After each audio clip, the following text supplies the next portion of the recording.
Hey everybody, it's Brian with Lord's Bees, and I just want to start off by thanking you for following us on Facebook, Instagram.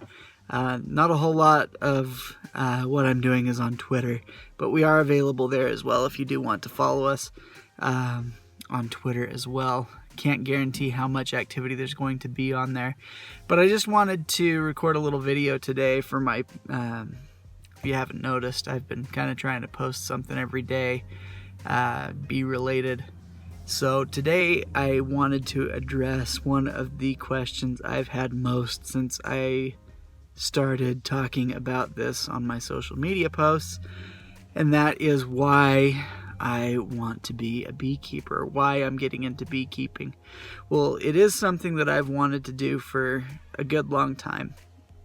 I got into the pest control industry in 2011, late 2011 in October, just before I married my wife, and I've been doing that ever since. Well, in the course of my job, sometimes we get calls to take care of honeybee swarms that happen usually in the springtime, sometimes in the summer, very rarely, but sometimes in the late fall. And usually when that happens, we as a company don't want to go out and kill those bees. We want to make sure that somebody can take care of them.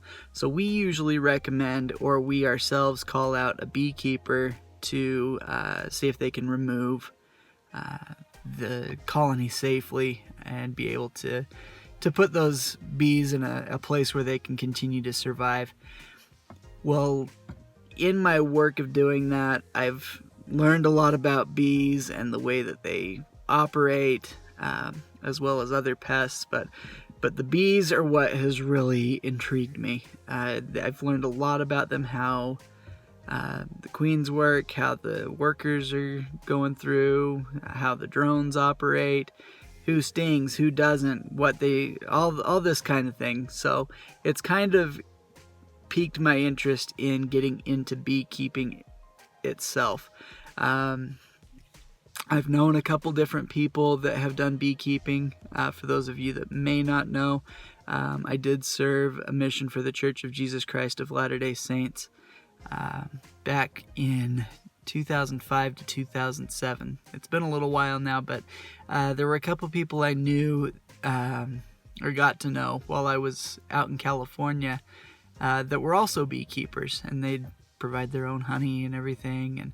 And a lot of beekeepers will actually send their bees out to California to help pollinate, like the almond groves or orange groves. So if the farmers themselves don't have beehives, they can pay a beekeeper to come and put some beehives out and be able to help pollinate their crop.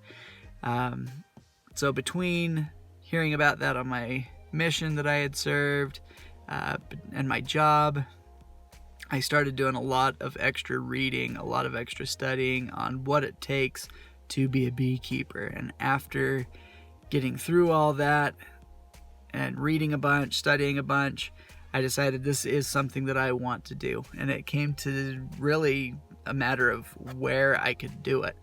And then I had my parents, they live on an acre of land, volunteer to house some beehives for me. So I'm going to be getting started into beekeeping out at their property. I know my mom is very excited. I think she's probably more excited than I am with how much she's been talking about bees lately, and I'm glad that she's excited too.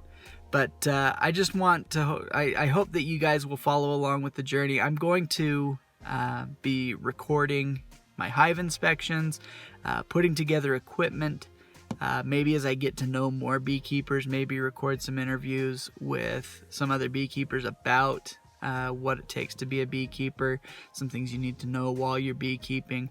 There's a lot more to it than one would think. It's not just putting bees in a box in your backyard and letting them go. There's a lot of work involved in maintaining their health, maintaining a quality of a hive, and just making sure that they stay alive through the winter. That's one of the big things, really, is making sure they stay alive through the winter. If you don't send your bees off somewhere to a warmer climate to help pollinate, They're just going to be clustered inside of your hives for the duration of the winter, and you get to spend 4 long months worrying about those bees and hoping that they're still going to be alive and kicking when spring rolls around. I haven't got to that point yet. I am just getting started. So on top of all that, I just want to let you guys know I am going to be receiving 2 different deliveries of bees. The first one will be coming in April and the second will be coming in May.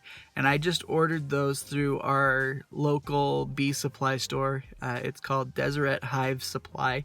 It's on Washington Boulevard here in Ogden, and they put on classes there. They sell equipment, sell bees. If you're looking at getting into beekeeping, my parents and I actually went out to their Becoming a Beekeeper class, which is actually a free course that they offer, just to kind of give you an idea of what it takes to be a beekeeper and see if that's something you're really going to want to do. If you already kind of know that you want to do that, I'm actually going to be attending a class this coming Thursday over there at Deseret Hive Supply, totally focused on the first year of beekeeping, and I'm really excited to go and learn a little bit more about what I'm getting into and how to go about doing it. So definitely follow us on all social media, Facebook, Instagram, Twitter. Eventually YouTube's gonna get up and running.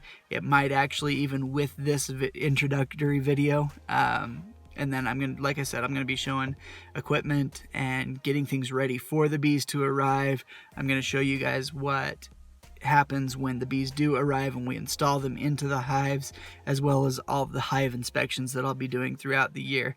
And then if we do get through this first year and do manage to get a honey crop out of it, I will show you guys everything that's involved in that as well. Extracting the honey, maybe even extracting wax, depending on how things are going. And then as we extract the product, we can even show maybe what we can do with some of the beeswax and some of the honey. So I hope you guys will stay tuned. I'm excited to really get this up and going. This part of the year is really going to be kind of slow until those bees start to arrive, but I'm going to try and keep things going, keep a lot of posts going, just kind of give you guys some little tidbits here and there, some facts, maybe what I'm doing in preparation for these hives. So stay tuned. We're going to have a lot of fun, and keep following us over here at Lord's Bees. Thanks, guys.